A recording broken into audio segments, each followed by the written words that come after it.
Hello, everyone, and welcome back to this week's episode of the Rosa and Rubini podcast, Making Sense of This World. My name is Manas Chhabra, and as always, I'm pleased to be joined by CEO and Head of Research, Brunello Rosa. This week, we're discussing the world's major central banks, which are at a turning point. We're seeing some record decisions and record volatility reflected in the stock markets. Yeah. And many of these banks have come together to make, really crucial decisions regarding the future. But let's go in chronological order and start with the ECB.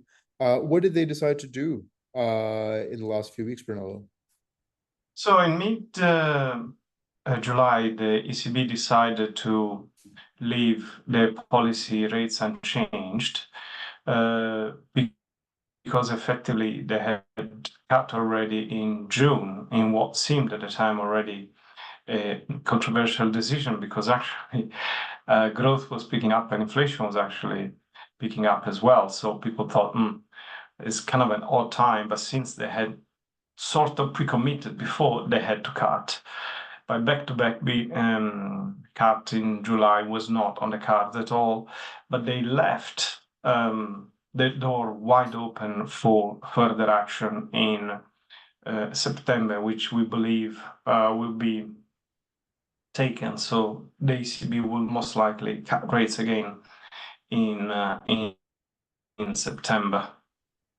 Yeah. And let's talk about the Fed sort of going across the pond. How did it leave its policy stance?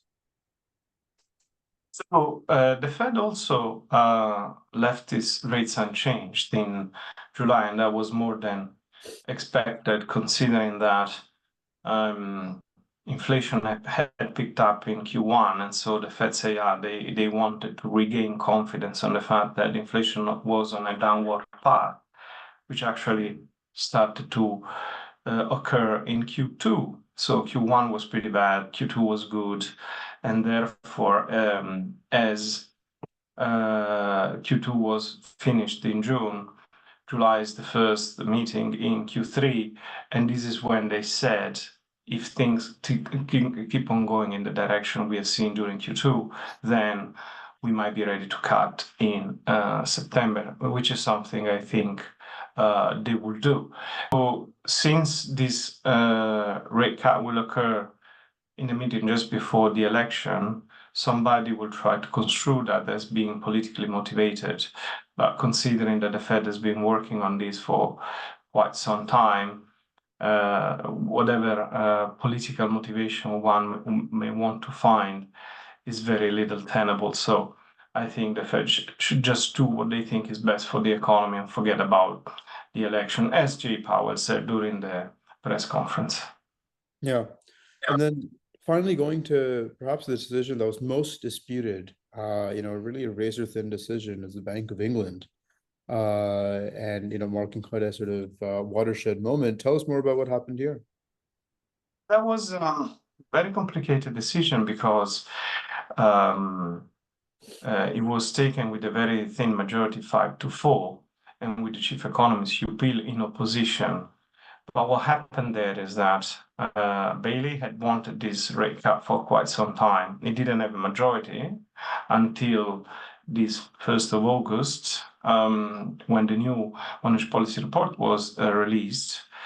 So the three dissenters were joined by Hugh Peel, as I said. So 4 were in opposition, but Bailey managed to gather his own majority with the 2 new deputy governors, Sarah Bridgen and Claire Lombardelli, and then Dave Ramsden and Dhingra Swati from were the other 2. So I felt that I've already voted for a cut in previous months. So eventually, Bailey got what he wanted. We argued whether Bailey wanted to start an easing cycle with such a divided MPC, but eventually decided to go ahead because probably understood that they were already a bit late and risking going behind the curve. Yeah. And then perhaps, the last decision, possibly equally interesting, and the equally interesting market, Bank of Japan held its meeting at the end of July. What did it do there, and does this in any way relate to some of the volatility we've seen in the Japanese stock markets, later this weekend? Absolutely. So the Bank of Japan had increased rates in March and increased them again in July, and they've already dismantled effectively years of QE, QQE, yield curve controls, and all the various variants and policy easings they have experimented during the decades.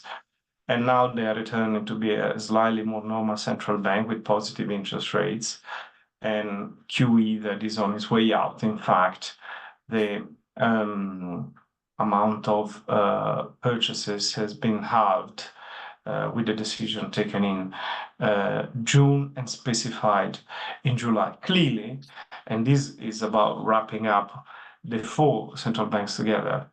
If you think that the Fed has kind of announced that it's time to cut rates, and people put it together with slightly below consensus non-farm payroll. So people are worrying, oh my goodness, is a recession coming? Why is the Fed cutting rates? I think it's an over-exaggeration. The economy is solid. Unemployment remains low. Inflation is on its way down.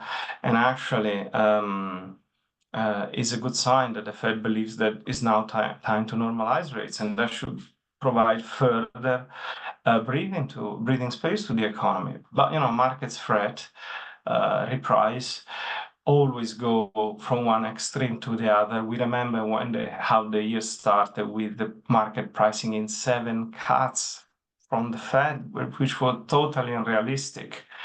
And then went to 0 cuts, and now it's back to 3 or 4 cuts. I mean, the markets always swings around, especially when on the other side of the Pacific, in this case, the Bank of Japan has started to increase rates, which means an unwinding of the so many carry trades that have been founded in yen in the last decades, and now they're becoming expensive. So no surprise there that something is changing. And clearly this is causing market volatility, excessive market volatility. It began to look like a global market rout. To be honest, I think, again, is a bit unjustified. Yes, there are some news from tech, some news from the economy. Yes, the BOJ has increased rates to, 0.25% in 2 goes. I mean, not even in 1 go. So, central banks have been as cautious as possible. It's just the markets are nervous, and when they are nervous, they tend to be volatile and to overreact. Yeah, and there's other things adding obviously to the participant nervousness, geopolitical volatility, what's going on in Israel, Gaza, what's the sort of recent uptick in violence, Ukraine, etc. And it's interesting, to sort of further illustrate what you said, the president of the Chicago Fed going on CNBC, reassuring market participants that we're not close to a recession, that they would do anything they can to prevent us from being in one. So much to watch, especially as we approach September and the elections and what happens in the US and then filters down to the rest of the world economy. As always, Brunello, thank you so much for your time and insight. Thank you very much. Until next time.